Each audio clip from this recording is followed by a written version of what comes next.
Ok, pessoal. Boa tarde a todos. Todos são bem-vindos. Nós continuamos hoje a nossa aula sobre republicanismo. E eu voltei ali no tópico, pessoal, acho que é a página 2, da fraternidade. Hoje a nossa aula vai ser sobre comunidade republicana. O que a gente falou na semana passada? Que a república é a comunidade dos livres e iguais, né? O populus é a comunidade dos livres e iguais e a república é o modo de apropriar-se da vida coletiva por parte dessa comunidade de livres e iguais, ou seja, desse populus. Quando uma coletividade se compreende, né, como uma comunidade de livres e iguais, aí a gente tem um populus, tá bem? Pessoal, e hoje a gente vai tratar do tópico da comunidade. Como é que a gente vai dividir isso, né? Se o populus é uma comunidade de livres e iguais, e a república é a apropriação da vida coletiva por parte desse populus, nós vamos ter que desenvolver agora cada um dos elementos do populus, né? Res publica, res populi. Ou seja, eu tenho que saber como vai dizer o Cícero, não é qualquer multidão aí, agregada por qualquer razão, que vai ser um populus, né? Mas só comunidades livres e iguais. E aí hoje nós vamos tratar da questão da comunidade republicana. E vamos começar vamos voltar um pouquinho na aula passada e retomar pela questão da fraternidade, né? Que a gente estava vendo quais são os traços característicos da humanidade. O que nos faz humanos? Em primeiro lugar, a economicidade, né? Nós temos que produzir os nossos meios de sobrevivência. Temos que produzir a nossa própria vida. Aqui, outro elemento é a racionalidade, tá? Que caracteriza também a nossa humanidade. Mas o elemento mais provocativo aqui no Cícero, ele não usa essa palavra fraternidade, mas é bastante adequada aqui para retratar o que ele está querendo dizer. Tá? Ele não tem um vocábulo específico para isso. Então, nós vamos chamar de fraternidade. Todos são membros da família humana. Estão acompanhando ali? Todos são membros da família humana. Tá? Sabem que um dos esboços da Declaração Universal dos Direitos Humanos começava assim: todos os seres humanos são irmãos. Ponto. A gente leu na semana passada o artigo 1º do texto definitivo da Declaração Universal, né, de 1948, e o que a gente viu? Ficou lá: todos devem agir uns para com os outros no espírito de fraternidade. Lembrando, né, para quem chegou hoje, né, que o republicanismo que nós estamos vendo aqui é um ideal que perpassa toda a civilização ocidental, tá bem? Eu acho que culmina na Declaração de 48 e tem um lugar também na Constituição Brasileira de 88. Por isso que a gente não vai se ater aqui a Cícero, né? Cícero é só um ponto de partida e aí vão se somar outras vozes, tá bem? Os seres humanos nasceram uns para os outros, tá? E desse modo estão aptos para ajudar-se reciprocamente. Cada um tem no outro o complemento de si mesmo, tá? É como se as nossas identidades fossem parciais antes da fraternidade. Eu não só sou plenamente humano com o outro, não é porque eu nasci para o outro. Né? Devem tomar, portanto, a natureza como guia. Se a natureza nos fez nascer, né? Natureza tem a ver com natus, nascer. A natureza nos fez nascer para os outros. O que nós devemos fazer? Pondo em comum o que pode ser útil a todos, com a troca de ofícios, dando e recebendo, e assim pelas nossas habilidades, atividades e talentos, promover a associação dos seres humanos entre si. Quem desenvolve uma competência, um talento para tocar música, para contar história, para entrar com uma petição inicial, para fazer um vaso, ele não está fazendo isso para si, né? Quantos vasos tu vai fazer por dia? Você faz isso para os outros. Então, o outro está sempre presente no teu fazer, no teu trabalhar. Isso significa, né, que a atividade humana, inclusive a atividade do trabalho, né, a atividade mais solitária que possa haver, ela é sempre voltada para o outro. Tá? A fraternidade é um traço característico, então. E aqui essa belíssima frase, tá, do Cícero, que vocês podem usar, podem colocar no convite de formatura de vocês, né, para quem é da graduação. Nós temos uma inclinação natural para amar os seres humanos. E este é o fundamento do direito. Tá? Qual é o fundamento do direito? A fraternidade. né? Obviamente, o direito não tem um significado para indivíduos que vivem sozinhos, ou para indivíduos que se acham superiores aos demais, ou para indivíduos que não querem ter vínculos com os demais, né? Então, o contexto que dá sentido à experiência jurídica é a fraternidade, tá? É o fundamentum iuris, como vai dizer o Cícero, tá? E agora nós entramos no tópico, provavelmente, da nossa aula, onde a gente precisava da ajuda desse conceito de fraternidade. Eu sei que a gente já viu isso na semana passada, mas a gente tem que reforçar essa ideia de comunidade. E aqui eu acrescentei, por isso que vocês receberam um outro texto, tá? Eu acrescentei a ideia do Aristóteles. A primeira frase da política de Aristóteles é a seguinte: a polis se apresenta a nós como uma comunidade, koinonia, e toda comunidade se constitui em vista de um bem, do agaton. Hoje nós estamos aqui em comunidade, não é assim? Qual é o nosso bem? Conhecer o republicanismo. É interessante, né?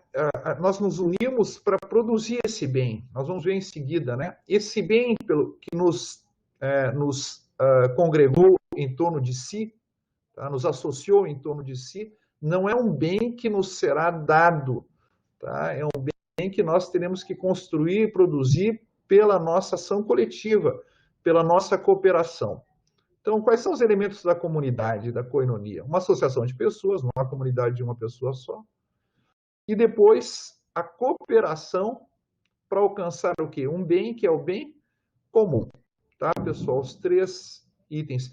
E nós, como tá, aqui nós vamos ter uma linha meio aristotélica, a ideia é mais ou menos o seguinte, né? A natureza de uma coisa é o seu fim, diz Aristóteles. A natureza de uma comunidade é o seu fim.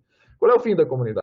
O bem comum, o bem de todos aqueles que participam nessa comunidade. Então, nós vamos, a aula sobre comunidade republicana, né, o nosso pequeno encontro aqui hoje, vai ser em cima da ideia, da noção de comunidade. Aqui eu deixei, né, a palavra em latim, comunitas, cum e unitas, unidade com. Unidade com quem? Unidade com o outro. Isso é comunidade, né? É unir-se ao outro, fazer-se um com ele.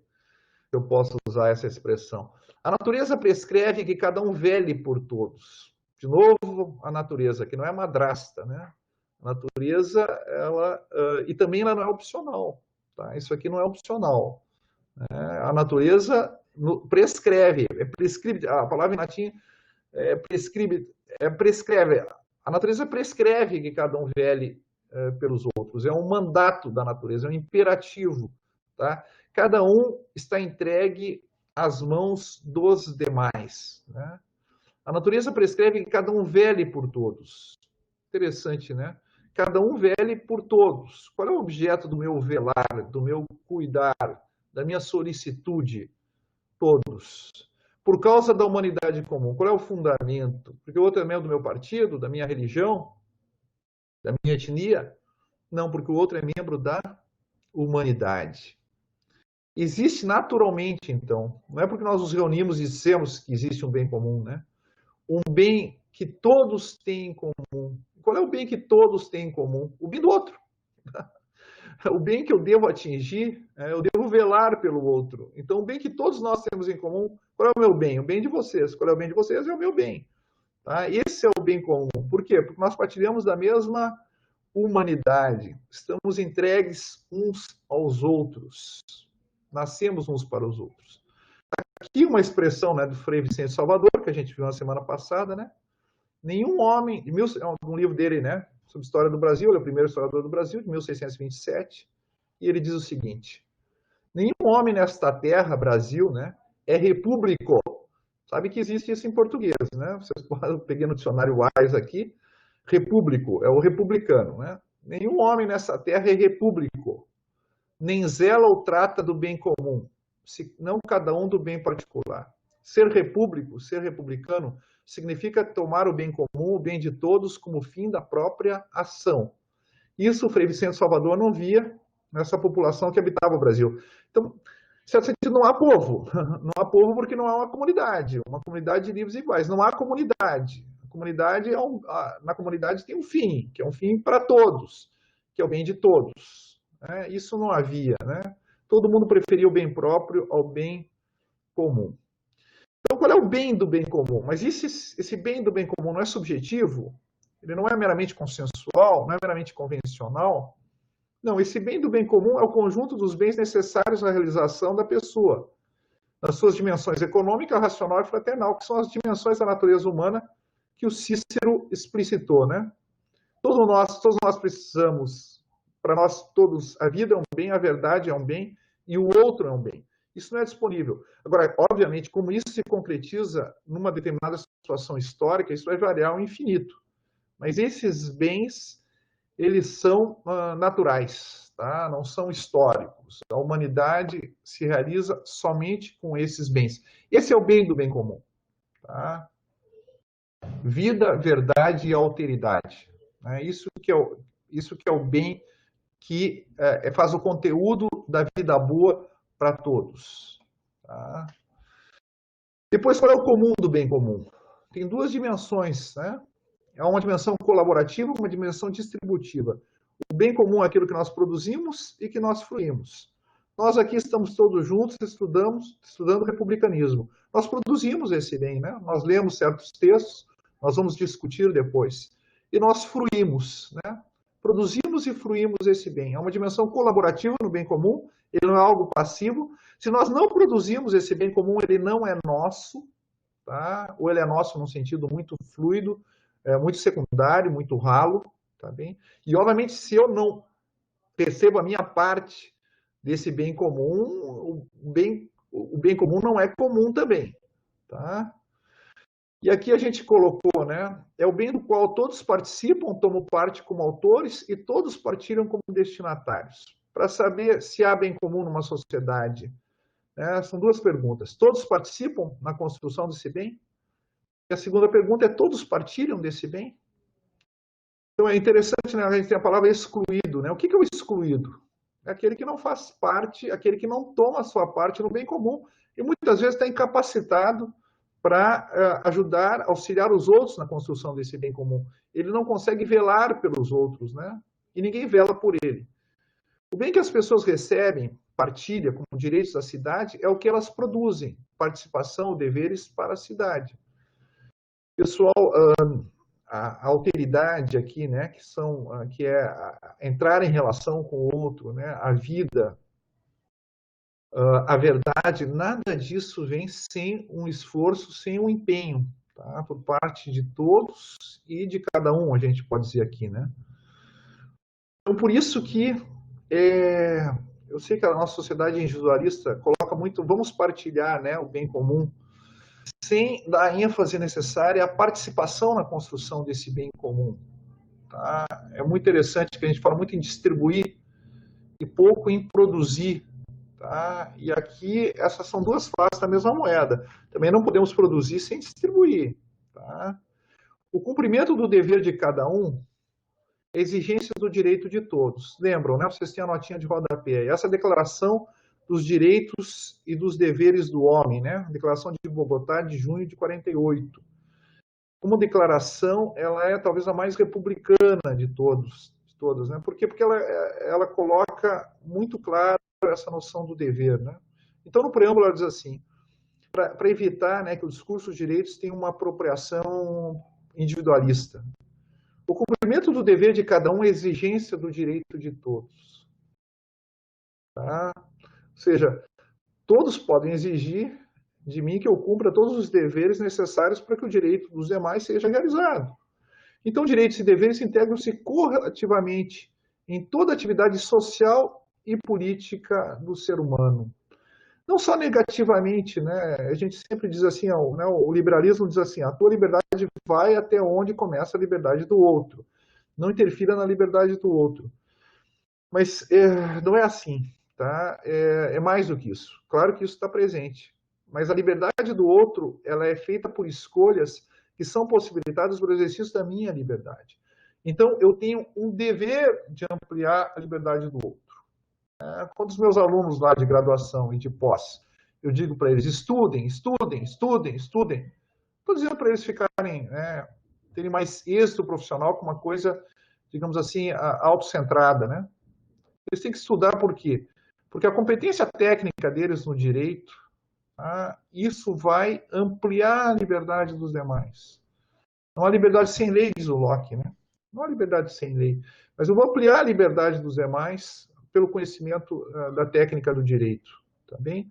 Então, a liberdade aqui, claro que a liberdade negativa é importante, realmente a liberdade do outro, em certo sentido, é o limite da minha liberdade. Mas o conteúdo da liberdade do outro, tá, é dado também pela minha liberdade, a liberdade relacional.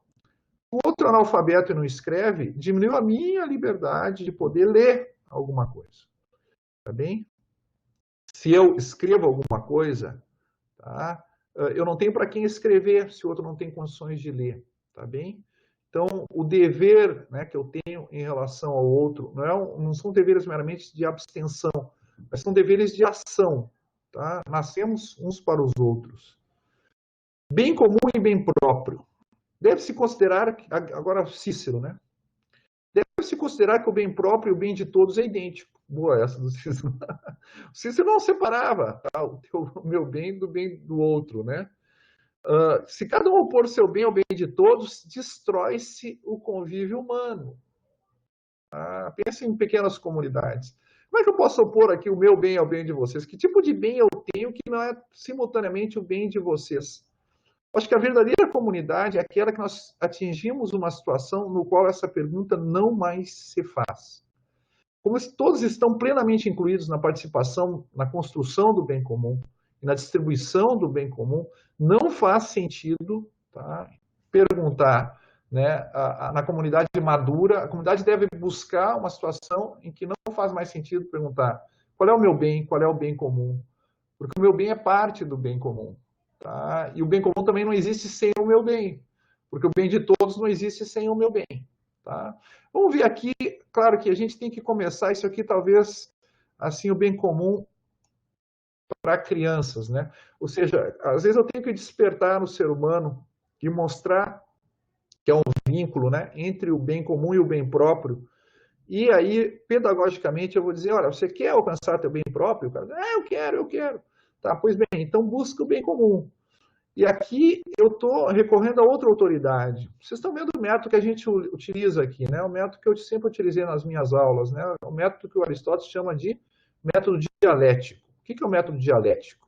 Ele se caracteriza por partir de endoxa, perdão, né? Endoxon é o singular. A partir de endoxa, o que são as endoxa? São opiniões autorizadas, opiniões reputadas, tá? Opiniões com autoridade. De onde é que vêm essas opiniões? Ou essas opiniões são de todos, ou da maioria, ou dos sábios. Tá? Uma opinião do Aristóteles vale a pena a gente discutir, é uma opinião autorizada. Tá bem? E assim eu parto, né, daquilo que outros já alcançaram e eu vou discutindo. Eu parto dessa opinião, não quer dizer que eu vou mantê-la. Pode ser que eu tenha que refutá-la. Tá bem? Mas é um ponto de partida de um raciocínio. É um método da filosofia, o método que Aristóteles usava, Tomás de Aquino, tá, todos os grandes filósofos, né? Eles partem de opiniões autorizadas muitas vezes para refutá-las, outras vezes para expandi-las, para interpretá-las, né? Para discuti-las. Tá? Então, o caminho que o outro trilhou rumo à verdade abriu uma senda para eu também poder trilhar. Né? Eu acho que o método dialético nos ensina a humildade, né? Não achar que a humanidade e o pensamento começaram conosco. Então, aqui, o que diz o Tocqueville? Outra opinião autorizada, né? Que ele dizia assim, entre os americanos estava muito divulgado a doutrina do interesse bem compreendido. Sabe qual é o interesse bem compreendido? Ele não tem separação entre o teu interesse particular e o interesse público, o interesse comum. Tá? É uma ilusão, é uma ignorância imaginar que você possa ser feliz sozinho. Então, a tese, né, central, essa doutrina do interesse bem compreendido, né, é a seguinte: o ser humano, servindo a seus semelhantes, serve a si mesmo.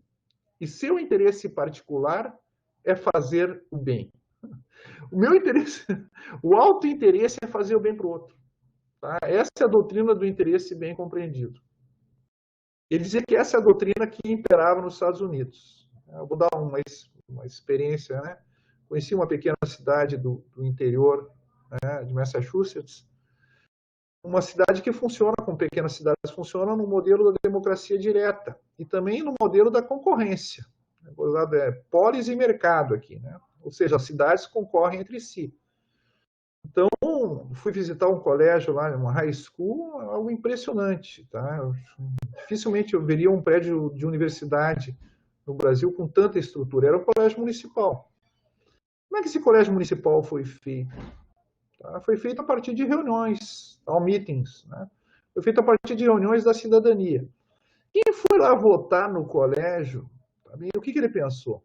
Claro, ele pensou, olha, o colégio tem que ser bom porque meus filhos vão estar aqui, tá bem? Não há... Agora, mesmo quem não tem filhos ali, as pessoas se mudam de cidade por causa do colégio dos filhos e passam a trabalhar 30, 40 quilômetros mais longe. Então a pessoa pensa, não, mas eu quero que a minha cidade seja mais valorizada, que as pessoas venham morar aqui. Vão querer recolher mais tributos, né? O rendimento do meu imóvel vai aumentar, etc. Então, só alguém... Cara, a natureza nos fez uns para os outros. Se isso é natural, é impossível que uma atitude que busque o bem comum deixe o próprio bem de fora. Ou seja, a doutrina do interesse bem compreendido é: seja lúcido, seja racional, busque o bem dos outros. Você vai se beneficiar, é impossível que você não se beneficie. Tá bem? Então, essa é um pouco essa ideia do interesse bem compreendido. E ele continua, né, o Tocqueville. Os americanos mostram como amor esclarecido por si mesmos. Esclarecido, né? Tem um modo estúpido de amar a si mesmo, né? Que é amar com exclusão dos outros ou pela violação dos direitos dos demais. Os americanos mostram como amor esclarecido por si mesmos leva-os incessantemente a ajudar-se entre si e os dispõe a sacrificar de boa vontade ao bem do Estado uma parte do seu tempo e de suas riquezas.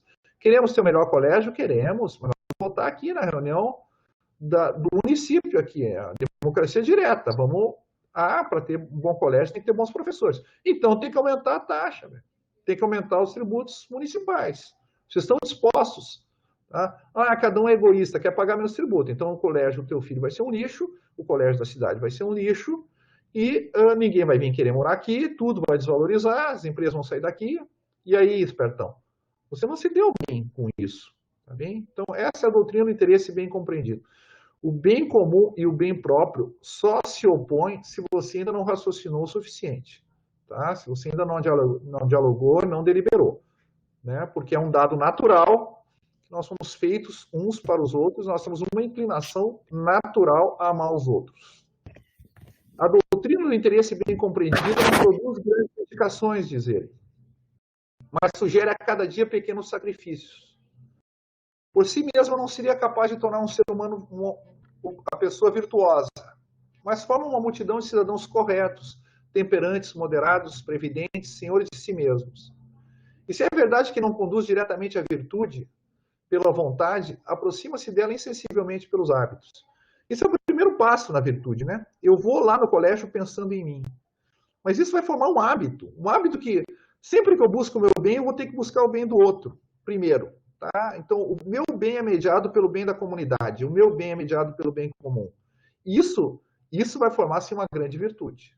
Tá? Eu começo não sendo absolutamente estúpido e buscando o meu autointeresse, buscando o interesse dos demais. Mas eu me formo, estava lendo até hoje sobre isso no Hegel, né? Bildung, formação, eu me formo. Eu vou me formando lentamente, ao ponto de que, num determinado momento, eu não vou mais distinguir o meu bem do bem comum. Mas a doutrina do interesse bem compreendido, ela pode ter esse caráter pedagógico. Tá? Você pode chegar para alguém que ainda está mergulhado no autointeresse, e todos nós somos mergulhados no autointeresse, né? Nós nos formamos no contato com os outros. Quer dizer, pensa bem, cara, tu está procurando teu autointeresse, sabe como é que tu vai alcançá-lo? Pela mediação do interesse público. Então luta pelo interesse público, porque não há outro caminho. Isso que você está pensando é um atalho que não vai dar em lugar nenhum. Tá? Você vai atrasar a tua própria vida. Então, aqui, bem comum e bem do grupo. Entenderam, né? Então, o primeiro tópico aqui do bem comum era bem comum e bem próprio. E o Cícero diz que são idênticos. E a nossa experiência também diz isso. Agora, bem comum e bem do grupo. Tudo bem. Tá? Eu não vou ser um egoístão e pensar só no meu bem individual. Mas eu tenho o meu grupo, a minha classe, a minha etnia, a minha religião. Tá? E eu prefiro esse bem ao bem de todos. Aqui Cícero já se indignava com isso e dizia assim: alguns defendem o Partido Popular e outros o partido aristocrático. Poucos se preocupam com o bem de todos. A gente fala muito em polarização política, né, no Brasil, nos Estados Unidos e em tantos lugares, tá? Mas essa polarização já existia lá em Roma. Você tinha o partido dos optimates, o partido da aristocracia, e de um lado o partido popular, tá? Que era mais o partido, digamos assim, da plebe. E a cidade estava dividida e a república caiu, né, quando não se conseguiu mais pensar em termos de bem de todos. Você tem essa luta entre esses dois partidos que levou à ruína da república, quando cada um preferia o seu grupo ao bem de todos. E aqui, Adam Smith, outra autoridade, tá? Esse grande republicano, o Mate aqui está nos ouvindo, tá? A todo momento, a pessoa sábia e virtuosa está disposta a sacrificar seu próprio interesse particular ao interesse público de sua própria ordem, do seu próprio grupo ou da sociedade como um todo. A pessoa sábia e virtuosa, aquele que se formou moralmente, aquele que Aristóteles chamava de spoldaios, a pessoa madura, tá? A pessoa madura do ponto de vista moral, ela está sempre disposta a sacrificar-se pela cidade, sacrificar-se pelo todo. Ademais, a todo momento está disposta a que o interesse de seu grupo ou classe seja sacrificado ao interesse maior do Estado, do qual é apenas uma parte subordinada. Eu sou ruralista, eu tenho que perguntar qual é o bem de todos. Eu sou banqueiro, sou funcionário, de sacrificar o bem da minha classe, do meu estamento, o bem de todos. Isso mostra que eu sou uma pessoa sábia e virtuosa. Aristóteles falou, o frônimos e os spoldaios. Se eu não atingir a situação, tá, em que claramente eu vejo que eu devo buscar primeiro o bem comum e depois o bem do meu grupo e, por último, o meu bem particular, né, ou melhor, devo integrá-los com essa hierarquia, é porque eu ainda não sou maduro moralmente. Eu tenho algum tipo de perversão moral aqui, tá? Segundo esses autores, né? Aqui a gente vê uma continuidade, né? Tá? Nesse pensamento republicano, tá bem? Pessoas de épocas distintas, tá? Com horizontes filosóficos bastante distintos. Mas quando se trata de falar daquilo que é essencial ao ser humano, não tem como você divergir muito, né? Bem comum, se fala muito em pluralismo, né? Em politeísmo dos valores, diria o Weber, né? Cada um pensa uma coisa, professor, o que é justo para o senhor não é justo para mim. Mas você está dialogando com todo mundo? Você está lendo esses grandes autores do Ocidente? Há muita coisa em comum. Essas pessoas que dedicaram a vida delas todas à busca da verdade alcançaram muitos pontos em comum. Você até pode divergir de mim, mas se você diverge de todos eles naquilo que eles têm em comum, será que o ônus da prova não está contra ti agora? Tá? Não demanda uma argumentação muito mais pesada e muito mais forte, tá? Para você chegar a algum tipo de asserção ou proposição mais verdadeira, tá? Do que o legado dessas grandes pessoas, tá bem? Bem comum e bem da pátria república. Isso aqui é bonito, né? Numa época de tanto tribalismo, tanto nacionalismo como o nosso, né? Essa frase do Cícero, ele diz assim: todos os nativos das cidades italianas possuem duas pátrias, uma de caráter territorial, outra de caráter jurídico, iuris. Assim, Catão, né, um grande político romano, era tusculano, nasceu em Túsculo, de nascimento, mas cidadão romano. Ele tem duas identidades. Uma identidade, né, do seu lar, tá? Vaterland, né, como diriam os alemães, a cidade do pai, onde eu nasci, tá bem? Onde eu tenho vínculos afetivos, sentimentais, de conhecidos, mas eu tenho uma pátria jurídica. Né? Essa pátria do Catão não era Túsculo, era Roma. Né? Deste modo, pertencemos à pátria em que nascemos e pertencemos à pátria que nos adotou. Ter nascido em algum lugar é um acidente.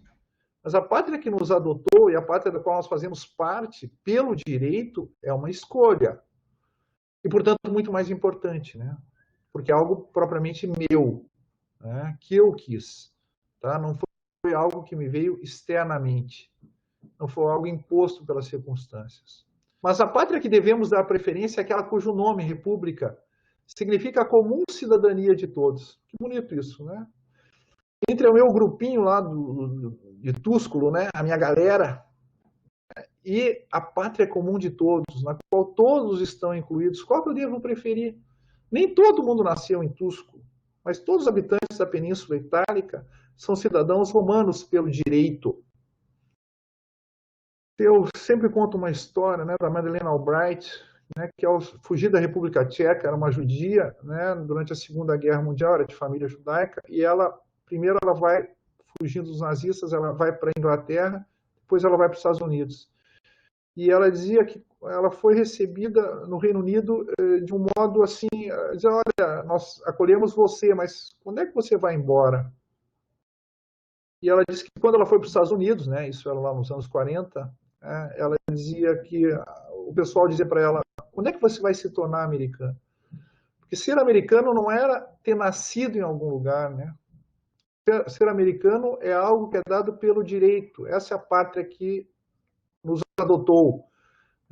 Tem os povos da América, né? Aqui nas sociedades americanas são fortemente calcadas nessa ideia, né, de que é o direito que nos une. Não temos muitas vezes uma história comum, não temos uma unidade étnica ou religiosa ou de qualquer outra ordem, né? Aqui para nós é claríssimo, né? Nós pertencemos a uma pátria que é de todos, e uma pátria que é jurídica e política, né? A um povo porto-alegrense, sim, do ponto de vista político-jurídico, né? Qual é o povo ao qual pertencemos? Qual é a comunidade de livres e iguais que nós escolhemos ser membros, né? Então aqui ele vai dizer, mas a pátria que devemos, perdão, né? Devemos dedicar-nos inteiramente a essa pátria, pôr-nos a seu serviço e morrer por ela. Tá? Ou seja, o que quer dizer isso, né? Esperamos simplesmente a ideia de que o bem comum é preferível, né, ao bem de um só. Ao bem próprio, perdão, né? Ao bem próprio. Não é uma questão utilitarista, é uma questão de você dar preferência ao bem comum em relação ao teu próprio bem. O patriota, como se pudesse ter o teu próprio bem também, né? Individualmente, né? É simplesmente um modo inteligente de buscar o teu bem, é buscá-lo no interior do bem comum. Né? E aqui tem uma frase do Adam Smith de novo, né? Cícero e Adam Smith. Se eles concordam, talvez haja pelo menos, uma suspeita de que alguma coisa que possa estar certa e eu devo estudá-los, né? Devo lê-los, né? O patriota que anuncia a sua vida pela segurança ou até pela glória da sua sociedade, uma visão um pouco romântica do século XVIII, né? A glória da própria sociedade, eu acho que aqui já está demais. Revela agir com a mais exata conveniência. Revela ver-se a luz em que natural e necessariamente o espectador imparcial o vê. Quem que é o espectador imparcial? Aqui não vamos desenvolver isso, né? Ele identifica com a voz da razão ou a voz da consciência. Como é que a minha razão me vê? Como é que a minha consciência me vê? Não sou alguém melhor do que os outros, né? Não sou superior aos demais. Não posso ter autopreferência. Tá? Ou seja, eu sou apenas um no meio da multidão. E que não é, aos olhos desse juiz equânime da razão, da consciência, mais importante do que qualquer um dessas. Eu, como brasileiro, não sou melhor do que nenhum dos brasileiros. A minha consciência me diz isso. Tá? Então, se eu renuncio à minha vida, renuncio aos meus bens pagando imposto, né? Renuncio ao meu tempo livre preparando aula, tá? Ou me informando para ter uma atuação política mais consciente, tá? E, portanto, perdendo tempo, entre aspas, né? Com isso, ou seja, realmente dando meu tempo ao bem da coletividade, cara, isso é absolutamente conveniente. Isso é o único modo pelo qual que eu posso me justificar racionalmente. Para minha razão, eu ou qualquer outro brasileiro, somos absolutamente iguais, tá bem? Então, o bem do outro, o bem de todos, e o meu bem não pode ser separado do bem deles, né? Na medida em que somos todos iguais e partilhamos do mesmo bem. Por fim, agora, peguei aqui a Constituição de 48, tá? A Constituição francesa, que é a Constituição essa sim, a Constituição mais republicana. O documento internacional, que era essa primeira Declaração Internacional de Direitos Humanos, a Declaração de Bogotá, né? Ela é de junho, a Declaração Universal é de dezembro. Tá? Eu, humildemente aqui, pelo que eu conheço, né, vocês conhecem mais do que eu, vão poder me informar, mas a Constituição mais republicana que eu conheço é essa, que aliás nasce de uma revolução, né, a republicana, que é a Revolução de 1848 da França, né, claro, de novo a gente está confundindo aqui, né, ela queria uma mudança de forma de governo, né, não queria mais uma monarquia, mas isso para mim é indiferente. O ponto aqui é que ela queria uma república com uma forma de vida, né? Como a gente vem trabalhando até agora, com uma comunidade de livres e iguais. Né? Esses revolucionários queriam a França como uma comunidade de livres e iguais. E o que eles escreveram na Constituição, que é uma espécie aqui, citando a Hannah Arendt, é uma ata da Revolução, né? Os cidadãos devem amar a pátria, servir a república, defender ao preço da sua vida, participar dos encargos do Estado em proporção à sua fortuna. Não precisamos imaginar aquela situação heróica, né, de dando a vida numa guerra, né? Isso aí esperamos que esteja excluído para sempre, né, do horizonte, né? Mas imposto, velho, isso aí você vai ter que pagar daqui a 10 mil anos, vai estar pagando ainda, tá bem? Ou seja, não precisamos dar a nossa vida fisicamente, derramar nosso sangue, mas vamos ter que pôr a mão no bolso, tá? Devem se assegurar dos seus meios de existência pelo trabalho. É interessante isso, né? Isso é amar a pátria, isso é servir a república, trabalhar. Essa belíssima declaração, a Declaração de Bogotá, que eu mencionei para vocês assim, todos devem trabalhar. É um dos artigos. Porque, cara, você tem que trabalhar para os outros, não é trabalhar para ti mesmo. Tá? Então, se nós nascemos uns pelos outros, é absolutamente necessário aqui que eu deva trabalhar, né? E pela sua previdência dos recursos para o futuro. Claro, era uma sociedade ainda excessivamente liberal, que não tinha ideia de uma previdência pública, né? Os patriotas, então, né, os cidadãos, melhor dizendo, né, devem concorrer ao bem-estar comum, ajudando fraternalmente uns aos outros. Se eu não falei isso na aula passada, né, é a primeira Constituição, a famosa tríade revolucionária, né, liberdade, igualdade e fraternidade, ela está no artigo 6º dessa Constituição aqui, a Constituição Francesa de 1848. Tá bem?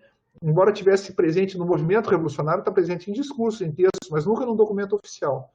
Só em 1848, nessa Constituição, em que se fala da tríade republicana, né? Que nós vamos examinar um pouco adiante, né?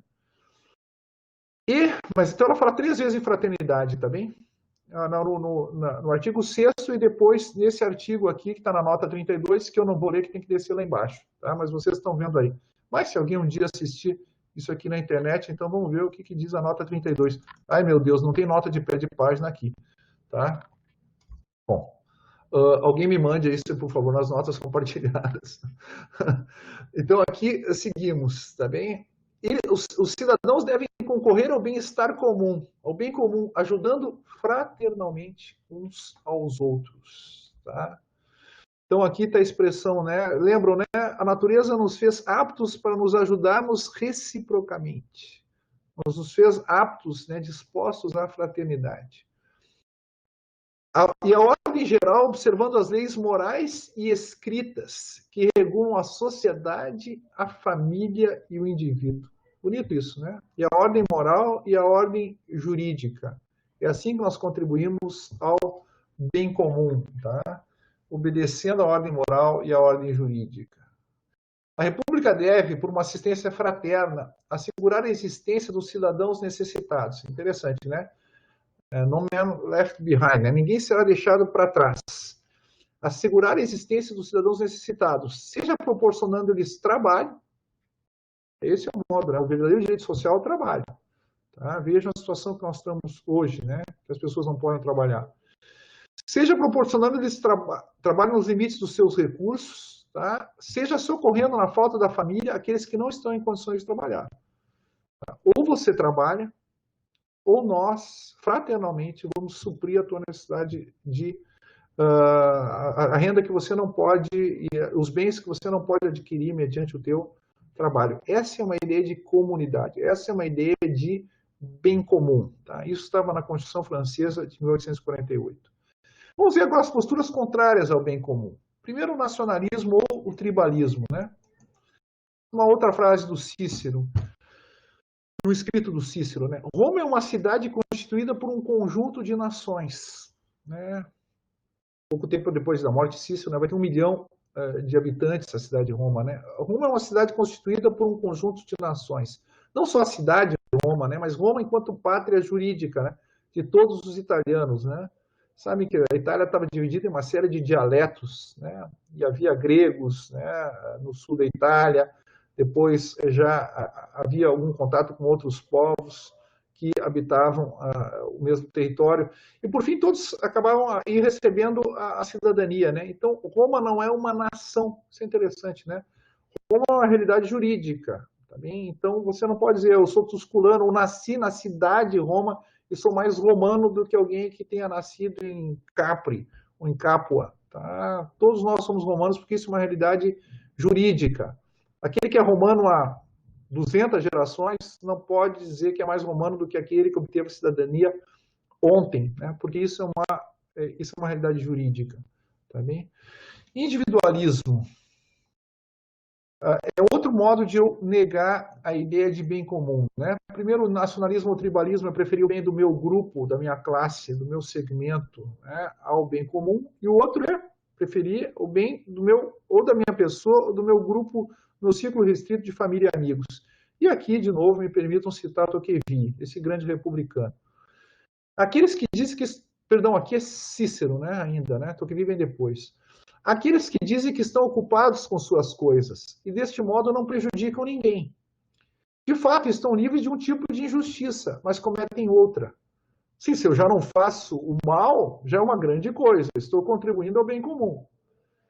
Mas isso não é suficiente.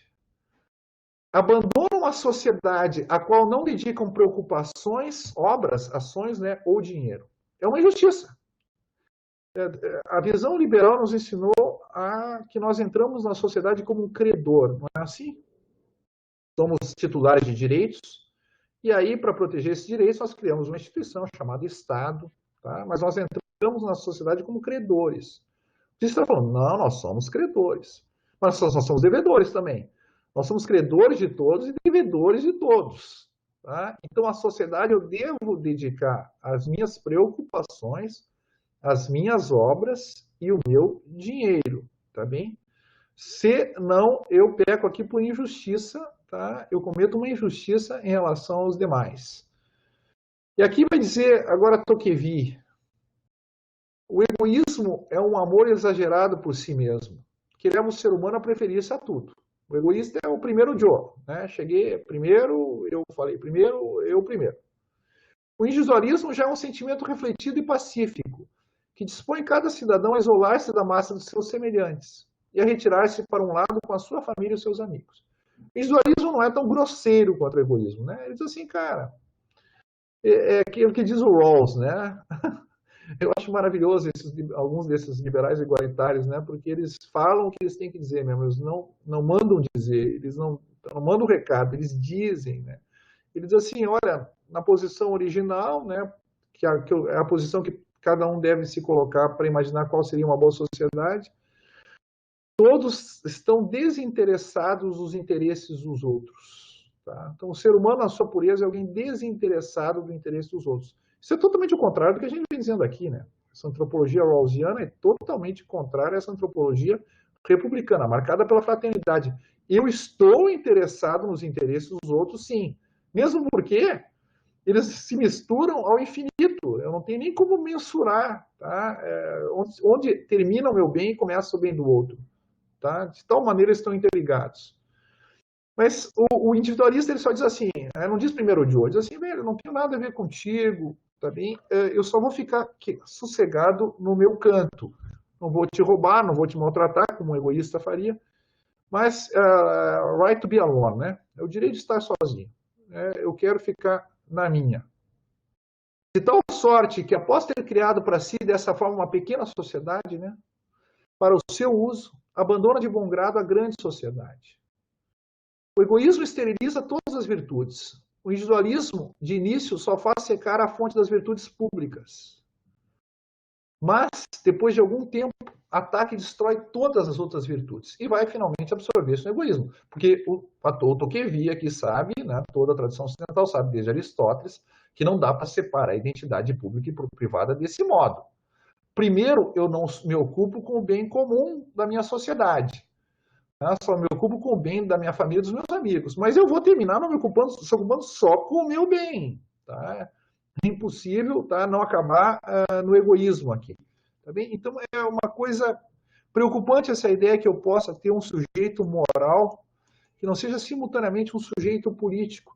É muito interessante, né? Eu dou aula de ética e filosofia moral e é tão fácil os filósofos morais falar quando é que uma ação é correta, quando é que não é correta, desconhecendo, né, a inserção dessa ação numa cadeia de relações, tá? Uma série de relações, uma rede de relações que perpassa toda a sociedade. Né? Poucos deles se perguntam, tá, mas qual é o resultado para o bem comum dessa minha ação? Tá?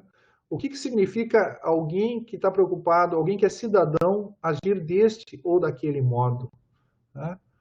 E aqui eu teria duas opções. Né? A gente teve 46 minutos.